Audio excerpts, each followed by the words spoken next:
Assalamualaikum warahmatullahi wabarakatuh. Perkenalkan, nama saya Nada Afrianisa dengan NIM 872031815032, semester 6, Program Studi Pendidikan Ekonomi, Fakultas Ilmu dan Pendidikan, Universitas Pancasakti Bekasi. Dengan ujian tengah semester mata kuliah Perekonomian Internasional. Dalam kesempatan kali ini, saya akan menjelaskan tentang teori modern perdagangan internasional, teori Heckscher-Ohlin, teori opportunity cost, dan teori over curve. Pengertian perdagangan internasional. Perdagangan internasional adalah perdagangan yang dilakukan oleh penduduk suatu negara dengan penduduk negara lain atas dasar kesepakatan bersama. Penduduk yang dimaksud dapat berupa antar perorangan atau individu dengan individu, antara individu dengan pemerintah suatu negara, atau pemerintah suatu negara dengan pemerintah negara lain.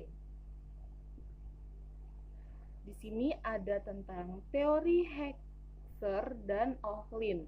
Teori perdagangan internasional modern dimulai ketika ekonom Swedia yaitu Eli Heckscher tahun 1919 dan Bertil Ohlin tahun 1933 mengemukakan penjelasan mengenai perdagangan internasional yang belum mampu dijelaskan dalam teori keunggulan komparatif. Teori HO memberikan penjelasan mengenai penyebab terjadinya perbedaan produktivitas.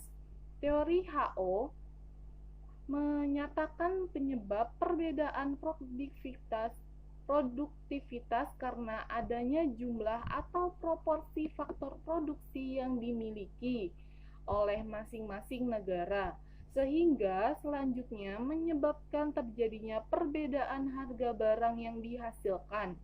Oleh karena itu, teori modern HO ini dikenal sebagai the proportional factor theory. Penjelasan analisis teori HO menggunakan dua kurva. Yang pertama adalah kurva isokos, yaitu kurva yang melukiskan total biaya produksi sama, serta kurva isokuan yang melukiskan total kuantitas produk yang sama. Di sini ada teori HO menggunakan asumsi 2x2x2 sebagai berikut. Yang pertama, ada perdagangan internasional terjadi antara dua negara, misalnya Indonesia dan Jepang. Yang kedua, masing-masing negara memproduksi dua macam barang, misalkan pakaian dan radio. Dan ketiga, ada masing-masing negara menggunakan dua macam faktor produksi, yaitu tenaga kerja dan kapital. Kesimpulan dari teori HO adalah sebagai berikut. Yang pertama, harga atau biaya produksi suatu barang akan ditentukan oleh jumlah faktor produksi yang dimiliki oleh masing-masing negara. Yang kedua, comparative advantage atau keunggulan komparatif dari suatu jenis produk yang dimiliki oleh masing-masing negara akan ditentukan oleh struktur dan proporsi faktor produksi yang dimiliki. Yang ketiga, masing-masing negara akan cenderung berspesialisasi produksi dan mengekspor barang tertentu karena negara itu memiliki faktor produksi yang relatif banyak dan murah untuk memproduksinya. Dan yang terakhir, sebaliknya, masing-masing negara akan mengimpor barang tertentu karena negara tersebut memiliki faktor produksi yang relatif sedikit dan mahal memproduksinya. Di sini ada teori opportunity cost, yaitu perdagangan internasional dengan menggunakan teori opportunity cost adalah dengan menggunakan pendekatan kurva kemungkinan produksi dan kurva indifferent. Pendekatan ini dikemukakan oleh Gerhard Berthollet. Kurva kemungkinan produksi adalah kurva yang menunjukkan berbagai kombinasi barang yang dapat dihasilkan dengan sejumlah tertentu. Faktor produksi yang digunakan sepenuhnya. Bentuk kurva kemungkinan produksi tergantung pada anggapan yang digunakan, apakah dengan biaya konstan atau biaya meningkat.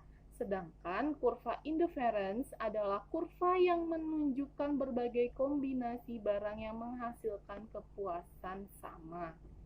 Terakhir, ada teori over curve. Teori over curve ini diperkenalkan oleh dua ekonom Inggris, yaitu Marshall dan Edgeworth, yang menggambarkan sebagai kurva yang menunjukkan kesediaan suatu negara untuk menawarkan atau menukarkan suatu barang dengan barang lainnya pada berbagai kemungkinan harga. Kelebihan dari over curve yaitu masing-masing negara akan memperoleh manfaat dari perdagangan internasional, yaitu mencapai tingkat kepuasan yang lebih tinggi. Permintaan dan penawaran pada faktor produksi akan menentukan harga faktor produksi tersebut, dan dengan pengaruh teknologi akan menentukan harga suatu produk. Pada akhirnya, semua itu akan bermuara kepada penentuan komparatif advantage dan pola perdagangan suatu negara. Kualitas sumber daya manusia dan teknologi adalah dua faktor yang senantiasa diperlukan untuk dapat bersaing di pasar internasional. Teori perdagangan yang baik untuk diterapkan adalah teori modern, yaitu teori over curve. Oke, sekian. Mohon maaf apabila ada kesalahan. Wassalamualaikum warahmatullahi wabarakatuh.